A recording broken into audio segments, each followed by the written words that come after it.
And as we finish this journey today, I encourage you, if you missed any portion of it, to go back.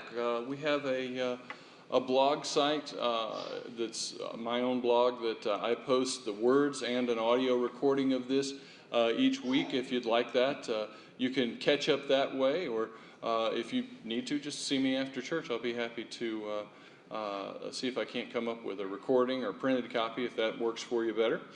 But this marks the end of Max's journey as we've been reading and as we've been sharing in this. And I hope it has related in some ways to your own journey and to your own experience of faith, and that you've been able to learn something from it.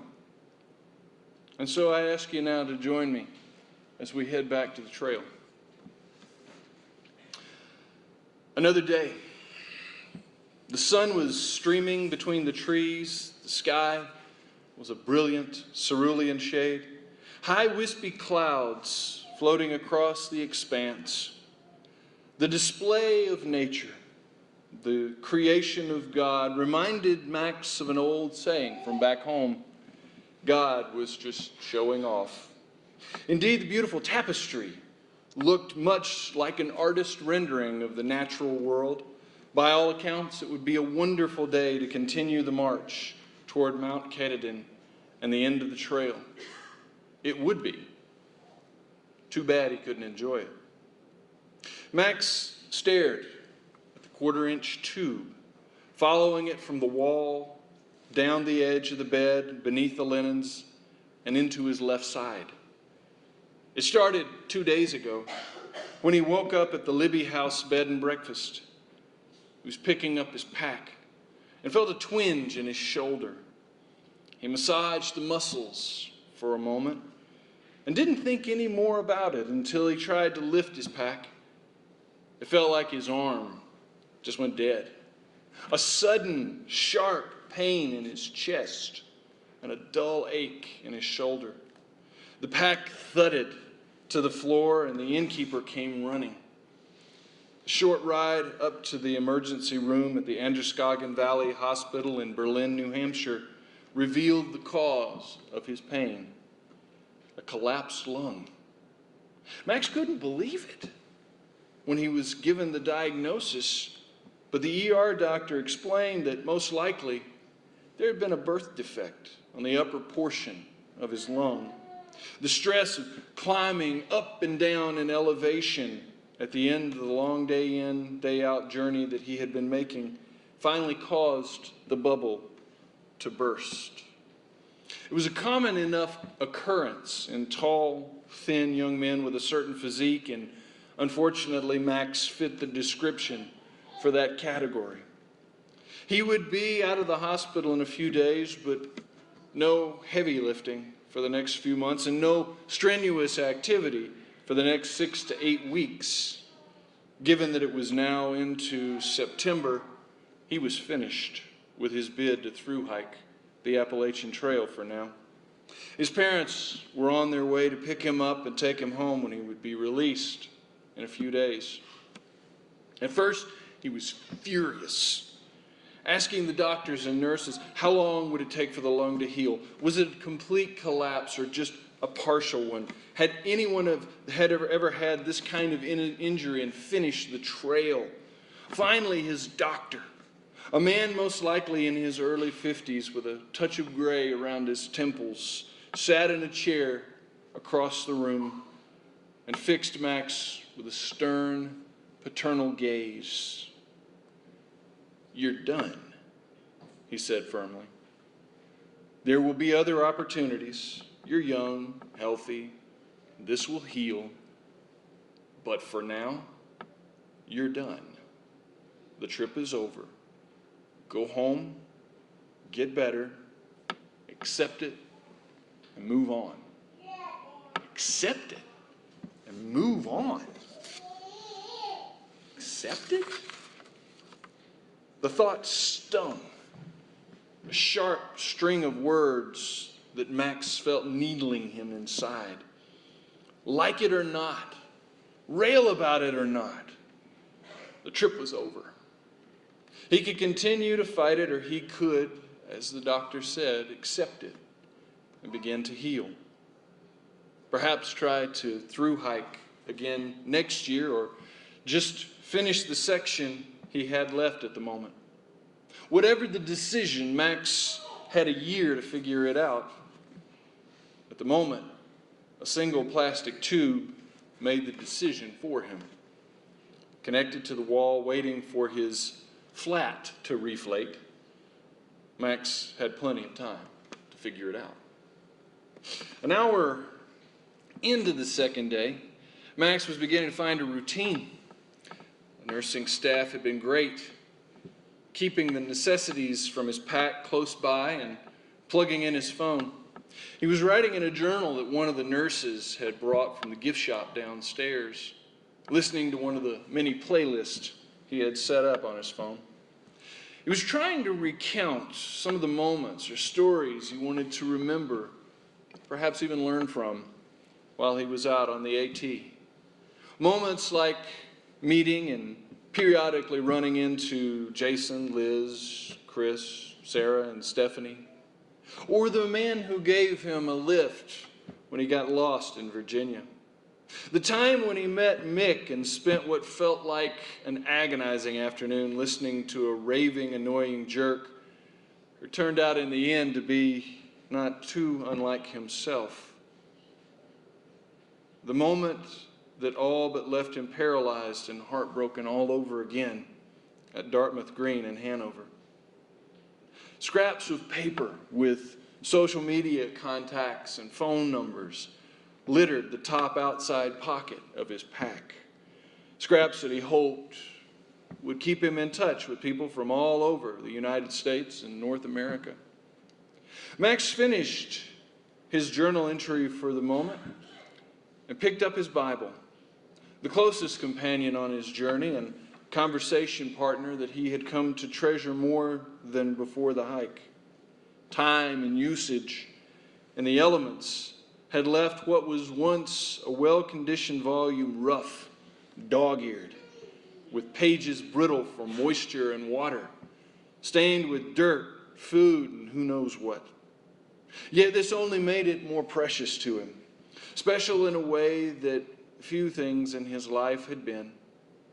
He found his way to the red ribbon fraying on the bottom with threads sticking out in every direction, and opened it to the text of Hebrews.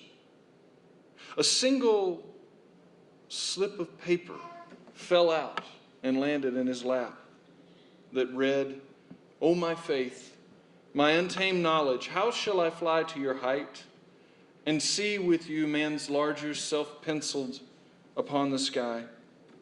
How shall I turn the sea within me into mist and move with you in space immeasurable? How can a prisoner within the temple behold its golden domes? How shall the heart of a fruit be stretched to envelop the fruit also? O my faith, I am in chains behind these bars of silver and ebony, and I cannot fly without you. Yet out of my heart you rise skyward, and it is my heart that holds you. I shall be content." Underlined in his Bible were the first two verses of Hebrews 11. Faith is the reality of what we hope for, the proof of what we don't see. The elders in the past were approved because they showed faith. From there, the chapter went on to talk of the great deeds of the forefathers of the Jewish and Christian faith, and the great faith that powered those deeds. Abel, Enoch, Noah, Abraham and Sarah, Moses, Rahab, and on through the prophets.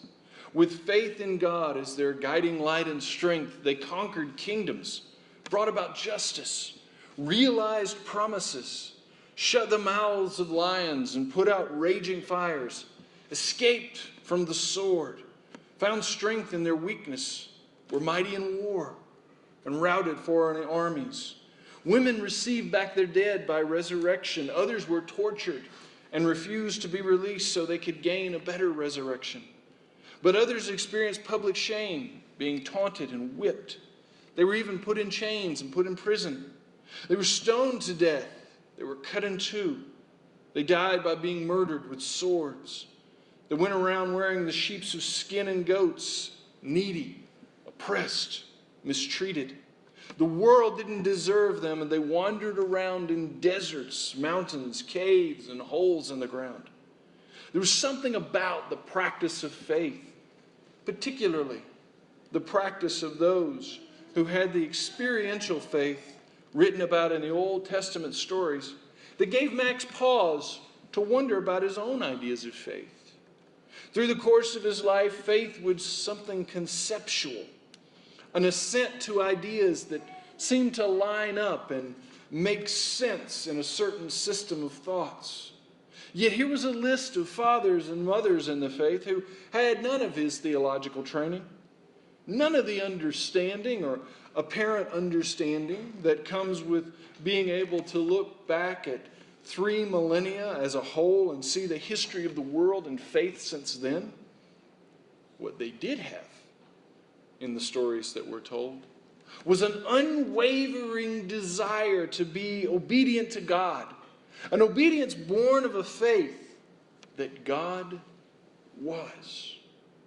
That faith, that singular focus of belief, drove them to live lives that would be remarkable for their devotion to God, and the stories told about them to be passed down from one generation to the next, eventually to be written down for posterity as examples of what it meant to be a follower of God, as they had come to believe. Max tried to make some comparison of his own life, and he found it frustrating. He was just getting started, not even 30 yet. Most of these stories were of people who had lived to an age where some maturity might be assumed. Then again, not everything these paragons of ancient Judaism did was commendable. Liars, murderers, adulterers, prostitutes, and then some made up the list of those who were considered faithful. So what was the thing to be sought after, to be admired in what they did? They simply believed and acted on it when God called them to do so. It really wasn't any more complicated than that. When it really counted, when the time came for Abraham to leave his home, for Moses to stand before Pharaoh, for Rahab to risk her life to hide the spies, for Elijah to pray fire from heaven, when the bet was made and someone had to answer, they saw it and called. For Max, the time had come. Fold or call. He had put off the decision long enough, and now it was time to grow up, to begin adulting, as it were. In the moment of that decision, he found his decision, one of the academy or the parish, to be made easier than he thought, and in a way that satisfied what he considered 2 callings in his life. He would finish his education by taking the next few years to go through a doctoral program and stay in the process for ordination in order to use that knowledge in the church. There was no reason he couldn't serve God by using talents he had for both, so he chose both. And the idea settled over his soul like a warm blanket on a frosty winter morning. This was the path, the way. The time on the trail served its purpose, and Max was now content, not willing to give up the trail completely, but enough to give it up for now, with the lessons learned tucked away in his mind. The next day, Max was reading Khalil Gibran again, finding the poet's feel and meter was a fit for the beginning of this new season of the soul. The doctor had visited earlier in the morning and declared there was no fluid in the chest cavity.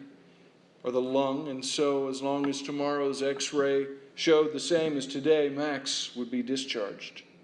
He was finishing the page when his parents walked in the room. He heard the familiar baritone of his father's voice, lighthearted but slightly strained. You know, you could have saved yourself the trouble of being in a hospital and dropped in if you wanted to see us so badly. His parents hugged him and in turn sat down.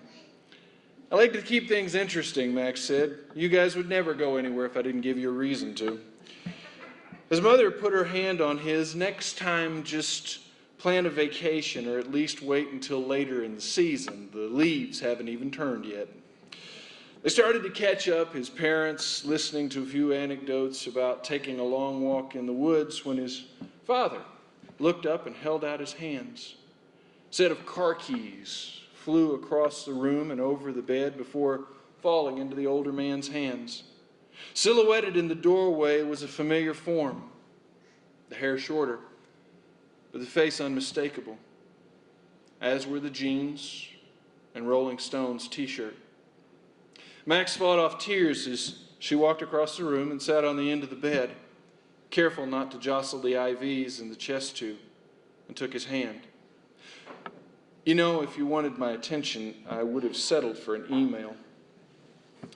Didn't think you were the settling type, Max smirked. What are you doing here? His mother, misunderstanding her son, interjected nervously. We needed an extra driver to get up here this quickly. She volunteered to help us get up here. I hope that's okay. Yeah, it's okay, Max answered, looking at Sarah. She looked just the same as she had the day they parted ways, save the hair. And he realized a lot had changed on the trail. The selfish, childish college boy that wanted his way and no other way was left sitting in an apartment in Marietta. Maybe the man he had become on the trail was becoming or could do a better job of seeing through the faith he was experiencing now.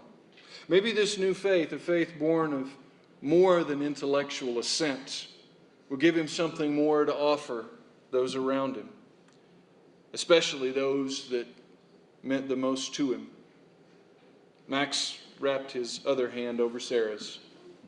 It's definitely okay.